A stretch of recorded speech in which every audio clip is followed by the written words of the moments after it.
experience terms, I've been crewing on boats for quite a few years, and I've done a competent crew course, but I've just finished work, so I wanted an adventure, and so I looked online and saw your trip, and I just thought, yeah, that looks like an adventure. But I must admit, I didn't expect exactly what what we had, but it's exceeded what I thought it would be.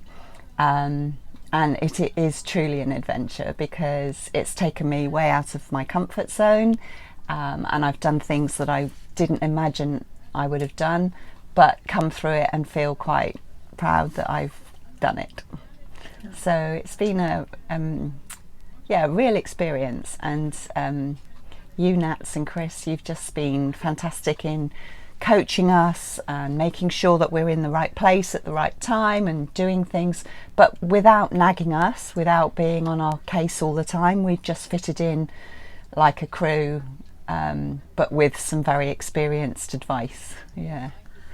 You know, I know how to sail to wind, and that's been fantastic, having the practice to do that as well in a bigger boat, because it's very different. And different conditions, yeah.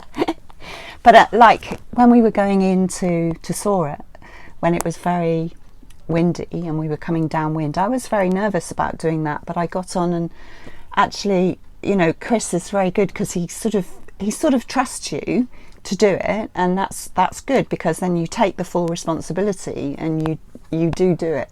I mean, obviously you know that he's there to say, you know, you need to go into wind or that. Yeah, preparing the lines, now I understand what needs to be done. The bow line, I sometimes don't do the rabbit the right way, but I know that I've got a bow line to do. And yeah, that I felt like by the end of the week we were being asked to do something, and you did know what you were doing, because it was explained very thoroughly to you. Having said that, I think you still learn that you need to listen to what the captain's telling you, and you don't do it. Don't do it on your own initiative.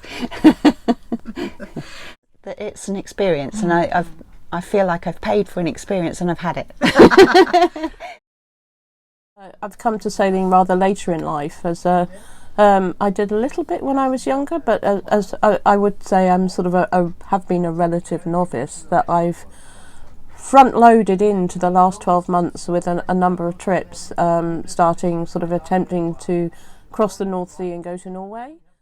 So it's a large boat, large enough to live on, but a small group of people. So I thought, well, it's going to challenge me, because there's you all have to take part, but it's not going to be so big that I'm not going to get some attention when I need it, or help when I need it. So I thought it would be the perfect size and the perfect length of trip for me, especially in the Atlantic, which I'd never really sailed in, because I've been the Solent and the North Sea, to try something different. And so that's why I booked the trip. And of course, I'm always up for seeing new places. The Azores is there, we know it's there, but it's not something that's really visited by people. So I thought it would be really lovely to do a long ocean passage between the islands, and to see a little bit of the islands as well. So it was a great combination of shore-based activities and being on the sea as well. And I thought it would be a good learning environment, where I thought the skipper and they would be very forgiving about things, and they were. And I did feel that on this trip that I was very clear within what I was being asked to do. So it was fine. I thought it was I was happy with the learning experience for me, because every trip's a learning experience, but when you're sort of a relatively novice sailor, everyone is really important, and you build on what you know. And so I can go into my next trip having learned quite a lot from this one.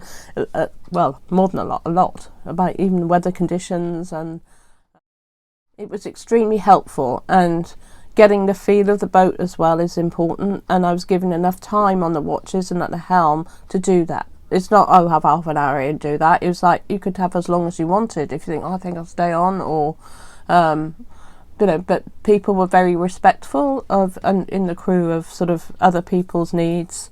And it's quite hard, like concentrating for long periods of time. It's like, do you want to come off now and I'll go on. So it was very much a sharing, learning environment. I thought it was lovely. One of the things I really wanted to do on this trip, I thought, it's passage planning, they're doing things like that. So all I've done is the day skipper theory, and it's all very nice being able to do things with charts, which is what it's been chart based.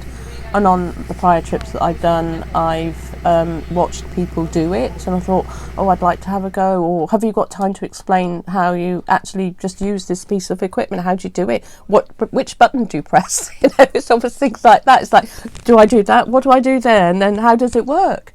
Where's the instruction manual? Because people often don't have time to do it, but Chris did sit down with me, and Nat, you did latterly as well, and think that, right, I said, well, how do I, if I'm going from here to here, how do we get from the iPad screen, how do I actually get it into the system? And he took time to explain it to me, and I did it myself. But that's the only way you're going to learn how to do these things. It's all very well having fancy navigation aids, but if you can't actually use them, there's not very much point. So that's all the theory in the world's not going to teach you how to do that.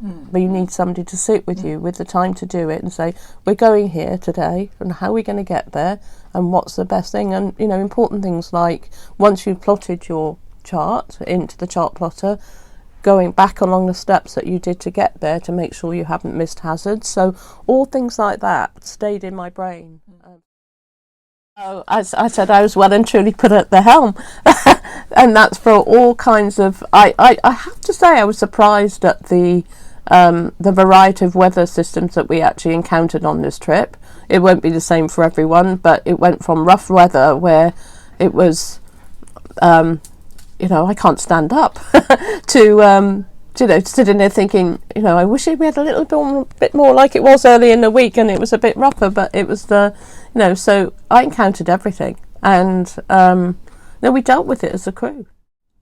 I got as much out of this week that I thought I could possibly get, and more actually. So no, I was extremely happy with it.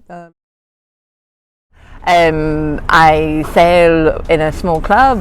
We have a nice little Contessa 32, and one of the people in the club that I sailed with last year was talking about his sailing adventure on Saga in Canada, and he recommended Saga47 Swan sailing, and I wanted to do some longer passages and some different passages, and I'd done a cross-Atlantic trip before, and we'd been supposed to go to the Azores, but we never made it there. So when I saw that Saga 47 had the Azores trip, I was very excited, and I thought, it's perfect. I can do some longer distance sailing, and I can go to the Azores, so it's perfect for me.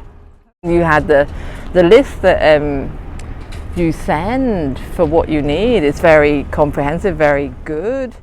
Perfect. I was very happy with the bunk I got. It's perfect. I kind of had my little space, the little bit where I put my clothes. I was everything in. It was perfect.